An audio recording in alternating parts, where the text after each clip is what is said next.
আমি সকলোৱে প্ৰতিদিনে এটা কান্ধত গধুৰ বোজা লৈ নিজৰ সপোনটো সফল কৰিবলৈ দৌৰি নুফুৰোনে বাৰু? আমাৰ কান্ধৰ বোজাটো আমাৰ দায়িত্ব হ'ব পাৰে, আমাৰ লক্ষ্য হ'ব পাৰে বা আমাৰ এম্বিশ্যনসমূহ হ'ব পাৰে। এতিয়া আপুনি এটা কথা কল্পনা কৰকচোন, যদিহে আপুনি এই গধুৰ বোজাটো লৈ এখন অস্থিৰ বৰফৰ তৰপৰ ওপৰত যদি থিয় হৈ থাকে, আপুনি এই বোজাটো কিমান সময় কঢ়িয়াই থাকিব পাৰিব? হয়তো আপুনি এই বোজাটোৰ কঢ়িয়াবলৈ সকলো এনাৰ্জি ৱেষ্ট কৰি দিব পাৰে, আৰু যদিও আপুনি বিফল হয়, সম্পূৰ্ণ দুখটো আপুনি নিজৰ ওপৰতে জাপি দিয়ে, নহয়নে বাৰু? কিন্তু সঁচা কথা ভাবিবলৈ গ'লে এনে পৰিস্থিতিত আমাৰ কাৰণে প্ৰব্লেম সেই গধুৰ বোজাটো নহয়, আমাৰ কাৰণে প্ৰব্লেম এতিয়া সেই অস্থিৰ বৰফৰ তৰপটোহে। সেই বৰফৰ তৰপটোৱে হৈছে আমাৰ জীৱনৰ বেকগ্ৰাউণ্ডটো। আজি এই ভিডিঅ'ৰ মাধ্যমেৰে আমি এটা ইণ্টাৰেষ্টিং কনচেপ্ট ডিছকাশ্যন কৰিম, আপোনালোকে শেষৰলৈকে চাব। সকলোৱে শুই উঠি আইনাখন চায় আৰু ভাবে আজি নিশ্চয় কিবা এটা মই প্ৰডাক্টিভ কৰিম। ভাবেনে বাৰু? নেভাবে নেকি আকৌ? আমি আইনাখনত দেখা আমাৰ নিজৰ ৰিফ্লেকশ্যনটো আমি খুব সহজেই সলনি কৰি ল'ব পাৰোঁ, কিন্তু এটা বস্তু আমি সদায় ইগন'ৰ কৰি থাকোঁ, সেইটো হ'ল আমাৰ বেকগ্ৰাউণ্ডটো। আমি চোৱা আইনাখনে আমাক বহুত কথা শিকাই থৈ যায়। ঠিক একেদৰে আমাৰ জীৱনৰ আইনাখনেও আমাৰ বাস্তৱ জীৱনৰ এক ৰিফ্লেকশ্যন আমাৰ আগত দাঙি ধৰে, আৰু ইয়াৰ জৰিয়তে আমাৰ জীৱনৰ বেকগ্ৰাউণ্ডটো প্ৰতিফলিত হয়। এই কনচেপ্টটোৰ নাম দিছোঁ দ্য মিৰ'ৰ ট্ৰেপ, আৰু বেছি সংখ্যকেই এই ট্ৰেপতে আবদ্ধ হৈ আছে।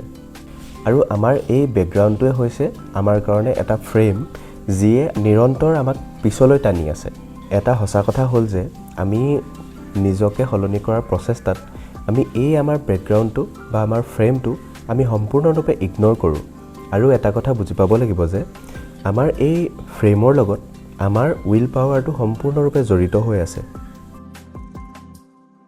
আমাৰ কাৰণে আমাৰ উইল পাৱাৰটো হৈছে এটা লিমিটেড ৰিচোৰ্চ, অৰ্থাৎ এটা আমাৰ লিমিটেড ফিউল বা ইন্ধন। আমাৰ উইল পাৱাৰে আমাৰ মাথো কামক বা ইচ্ছাকহে এফেক্ট কৰে। আমাৰ উইল পাৱাৰটো হৈছে আমি কনচিয়াছলি কৰা আমাৰ এটা চইচ, কিন্তু এই আমাৰ ফ্ৰেমটো হৈছে আমাৰ কাৰণে এটা ছিষ্টেম। যদিহে আমি আমাৰ বেকগ্ৰাউণ্ডটো বা আমাৰ ফ্ৰেমটো ক্লিন কৰি ৰাখোঁ, তেন্তে আমাৰ উইল পাৱাৰ ৱেষ্ট নহয়। কিয় জানেনে?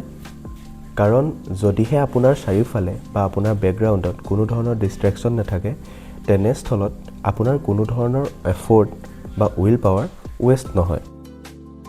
গতিকে আমাৰ বেকগ্ৰাউণ্ডটো অৰ্থাৎ আমাৰ ফ্ৰেমটো অতি প্ৰয়োজনীয় আমাৰ কাৰণে।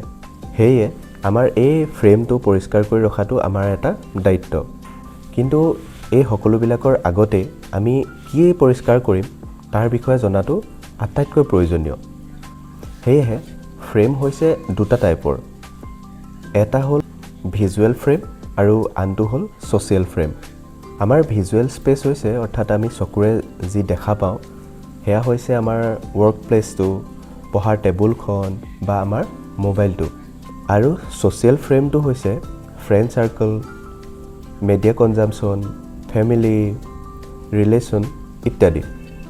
এই ফ্ৰেম দুটা অতি গুৰুত্বপূৰ্ণ, কাৰণ ধৰি লওক আপুনি পঢ়াৰ টেবুলখনত বহিছে, কিতাপখন মেলাৰ লগে লগে আপোনাৰ ছাইডতে থোৱা মোবাইলটো এনি টাইম ন'টিফিকেশ্যন আহি আছে, হোৱাটছআপৰ হ'ব পাৰে, ইনষ্টাগ্ৰামৰ হ'ব পাৰে।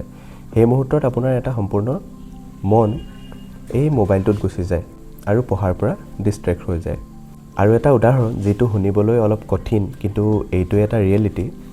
আপুনি যি ফ্ৰেণ্ড চাৰ্কুলৰ লগত থাকে আৰু এই ফ্ৰেণ্ড চাৰ্কুলত যিবোৰ কথা বতৰা হয়, সেই কথা বতৰাই আপোনাক বা আমাক সম্পূৰ্ণৰূপে ইনফ্লুৱেঞ্চ কৰে, আৰু সেইদৰে আমি নিজকে গঢ় দি লওঁ।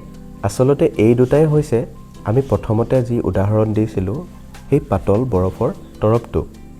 যদিহে আপুনি আপোনাৰ এই সপোনটো, লক্ষ্যটো বা এম্বিশ্যনটো, এই গধুৰ বোজাটো আপুনি কঢ়িয়াই সফলভাৱে আগবাঢ়ি যাব বিচাৰিছে, তেন্তে আপুনি এই পাতল বৰফৰ তৰপটোৰ পৰা আঁতৰি এটা স্থিৰ জেগালৈ যাব লাগিব, অৰ্থাৎ আপোনাৰ ফ্ৰেমটো ক্লিয়াৰ কৰিব লাগিব।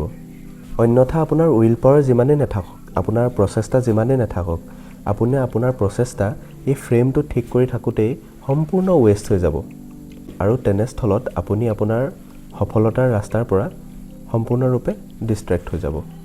গতিকে এই মিৰ'ৰ ট্ৰেপৰ পৰা আপুনি ওলাই আহি নিজৰ গতিপথ ঠিক কৰক আৰু সফল হওক যদিহে ভিডিঅ'টো উপকাৰী যেন লাগিলে তেন্তে এটা লাইক কৰিব এনে ধৰণৰ নতুন কনসেপ্টৰ ভিডিঅ'বোৰ চাই থাকিবলৈ চেনেলটো সাবস্ক্ৰাইব কৰিবলৈ নাপাহৰিব আৰু কমেন্ট বক্সত আপোনাৰ ফ্ৰেণ্ড সাৰ্কেলৰ পৰা কেনে ধৰণে আপুনি ইনফ্লুৱেন্স হয় তাৰ বিষয়ে জনাবলৈ নাপাহৰিব thank you that's it for today see you in the next one